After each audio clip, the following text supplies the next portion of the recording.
Salam alaikum. Content déjà d'avoir joué un match pareil, parce que nous, on savait, on connaissait, on avait analysé l'Équateur. Je pense que ceux qui suivent un peu le football international savaient que c'était une équipe qui était de très haut niveau. C'est vraiment une très bonne équipe, une équipe qui a montré aussi dans les qualifications pour la Coupe du Monde, en étant deuxième, en étant devant des équipes comme le Brésil, l'Uruguay, la Colombie. Donc c'était très intéressant. Moi, j'étais vraiment très content de pouvoir jouer contre cette équipe-là maintenant, parce que ça vous permet tout de suite, quand vous n'avez pas beaucoup de temps de préparation, vous ne pouvez pas commencer à jouer des matchs trop faciles. Ça vous permet tout de suite de voir à quel niveau on se trouve et de voir aussi, quand on a une équipe qui nous pousse vraiment à se surpasser, de voir aussi ce qu'on doit encore régler. Et donc voilà, alhamdoulilah, c'est un match nul. Je pense que c'est un match en gros mérité, ce match nul. On avait dommage avec le penalty, on a manqué de réussite pour quelques centimètres apparemment, j'ai pas revu la phase. Donc on a vu aussi que c'était le football international, c'est aussi beaucoup de pressing, beaucoup d'agressivité. Et aujourd'hui, on a vu une équipe du Maroc qui a pressé haut, qui a essayé d'aller récupérer des ballons, on est resté des fois en homme contre homme derrière pour prendre ces risques-là. Donc voilà, c'est important aussi d'essayer ça aussi, parce que c'est ce que demande aujourd'hui le football de haut niveau, quand on voit les gros matchs et les matchs qu'on aura en Coupe du Monde.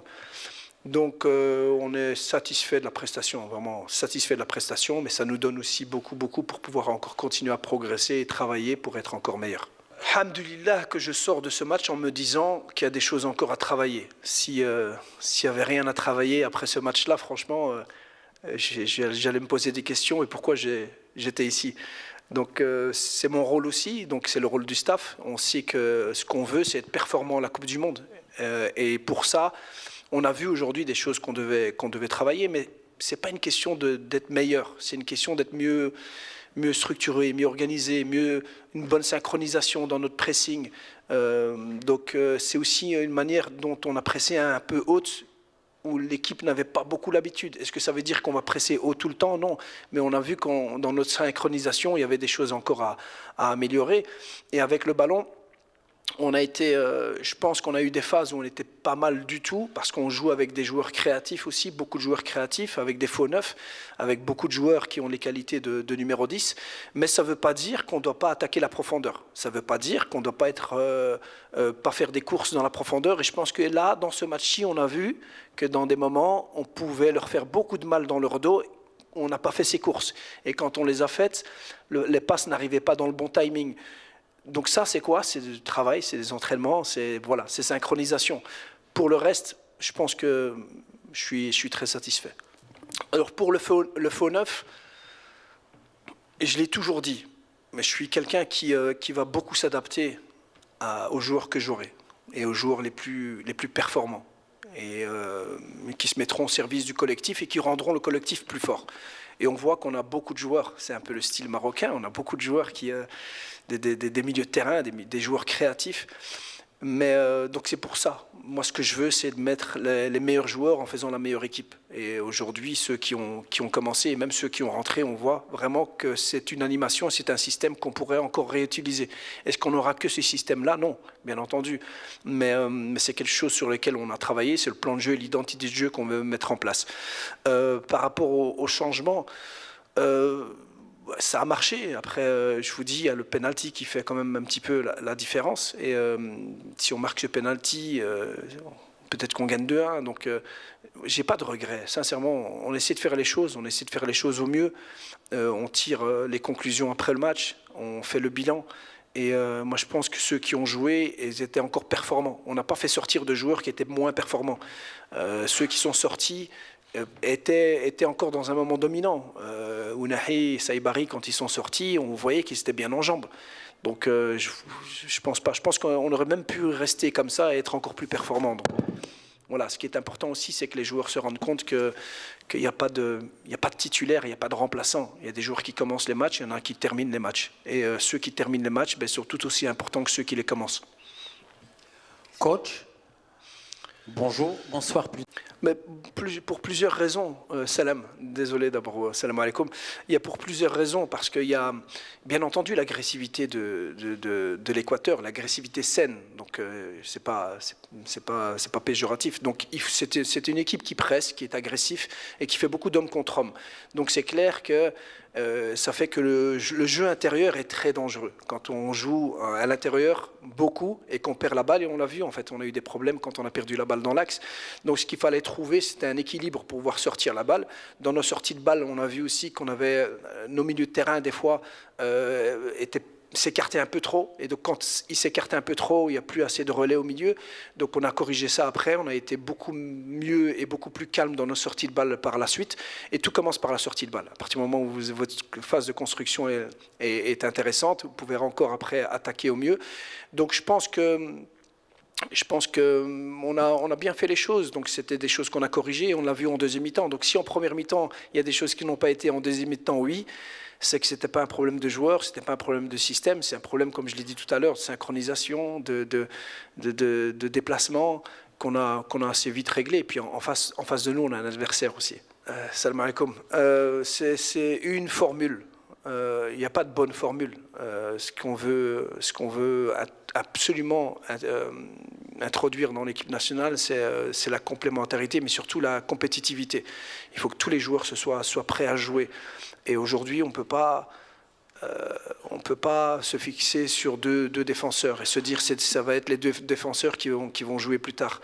Ce qu'on soit surtout préparé, c'est des joueurs capables de jouer titulaire, des joueurs capables de rentrer, des joueurs capables de remplacer d'éventuelles blessures. Donc aujourd'hui, on a vu que ce sont deux joueurs avec beaucoup de qualité. Et malgré le fait qu'ils jouent pour la première fois, Shadi, il n'a pas eu énormément de matchs avec les A et ça c'était son premier match, donc c'était pas facile pour eux. Ils ont montré qu'ils avaient des qualités, donc on va encore travailler pour qu'on soit encore plus solide et il y aura, ça fera des solutions parmi d'autres solutions. Et Inch'Allah, pour la Coupe du Monde, on va faire des choix, on aura le temps encore de travailler. Mais pour ça, moi, je ne me suis jamais inquiété quand on a sélectionné les joueurs. On savait très bien qu'on avait des défenseurs. C'est pour ça qu'on les a pris. On ne les a pas pris parce qu'on n'avait pas le choix et qu'on devait absolument les prendre. On les a pris parce qu'on les a trouvés performants. Et même ceux qui étaient sur le banc, on les trouve performants. Donc maintenant, à nous, avec le temps, à construire quelque chose d'encore plus solide entre eux. Non. Tous ceux qui étaient sur le banc étaient disponibles. Ceux qui étaient, s'il n'y a pas de blessés déjà, et s'il y avait un blessé, ils auraient été en tribune. Donc Zabiri et Aïd Boudlel, eux, étaient en tribune, donc parce qu'ils ont joué hier avec le U23. Non, c'est une question de profil. Je le dis toujours, c'est facile de le dire comme ça, mais il faut que tout le monde le comprenne. Et c'est pour ça qu'on a pris 3 attaquants avec des profils différents. On a bien sûr des joueurs qui peuvent jouer en faux neuf. On a Rahimi qui est un joueur de profondeur. Et on l'a vu. On a vu que dans le match, avec les espaces qu'ils laissaient, avec le fait qu'ils étaient en marquage individuel, qu'ils laissaient beaucoup d'espace dans leur dos. Donc on voulait un joueur avec de la profondeur et de la vitesse. Si on jouait contre une équipe qui restait très bas dans sa surface, on aurait peut-être mis Ayoub, parce que c'est plus un joueur de surface. Et donc voilà, et puis il y a Zabiri qui va arriver maintenant. Donc c'est vraiment une question de profil par rapport au contexte. Aujourd'hui, c'est comme ça que je réfléchis, c'est comme ça que je réfléchirai aussi par la suite. C'est pas une question d'être important ou plus important que d'autres. C'est que des fois les matchs vous donnent des complications, il faut les régler, il faut trouver des solutions. Et pour trouver des solutions, il faut mettre le bon profil. Jessim Diop et Harimet, bon, je ne sais pas si Harimet c'est sa première sélection, parce que le fait d'avoir joué la Coupe arabe et la CHAN, allez, ça reste quand même l'équipe nationale A. Et donc c'est clair que pour lui, il le mérite. De toute façon, Rabé a souvent été le meilleur joueur du championnat depuis quelques années. Il a été meilleur joueur de la CHAN, meilleur joueur de la Coupe arabe. On a vu que c'est un joueur avec beaucoup de qualité, donc il fallait lui donner cette opportunité. Et je pense qu'il a bien saisi, il a bien pris cette opportunité. Et Issa Diop, j'en ai parlé tout à l'heure. On est très satisfait de son profil aussi. Et puis Yacine Jessim, de nouveau, Je le fais rentrer à la fin, pas parce que je veux lui donner 1 minute ou 2 minutes ou qu'il fasse sa première. Non, je le fais rentrer parce que je sais qu'il peut apporter quelque chose sur le côté droit. Je sais qu'il peut apporter ses actions. On a vu le penalty, ça a failli marcher. Mais comme c'était le dernier changement, je ne pouvais pas le faire trop tôt. Si je le faisais trop tôt, ben, il y avait un risque. S'il y a un blessé, ben, on reste à 10. Donc c'est pour ça que je l'ai fait plus tard. Mais donc voilà, aujourd'hui, on a vraiment fait les changements pour essayer de gagner le match et donner l'opportunité aussi à ceux pour pouvoir changer le match et essayer de le gagner. Ah, des points faibles. Non, c'est pas, moi je ne parle pas en points faibles. Ce n'est pas des points faibles. On est une équipe de haut niveau. Le sélectionneur équatorien nous l'a rappelé. Si vous êtes une équipe de haut niveau et vous êtes 8e mondial, demi-finaliste de la Coupe du Monde, vous n'avez pas de points faibles. Vous avez juste des points forts et puis il faut des qualités peut-être qui nous manquent, où on n'est pas performant, les compenser collectivement. Donc moi je ne vois pas de points faibles. Je dis c'est juste des solutions qu'on a et on va trouver ces solutions-là pour être encore plus performant à la Coupe du Monde. Mais si on avait des points faibles, je pense qu'on aurait perdu 3-4-0 aujourd'hui parce qu'on a joué face à une très très bonne équipe. Donc on a fait 1-1, on aurait pu faire mieux. Et je suis très satisfait. Donc, je ne pense pas que c'est un mot que j'utiliserai souvent, point faible, parce qu'on n'en a pas.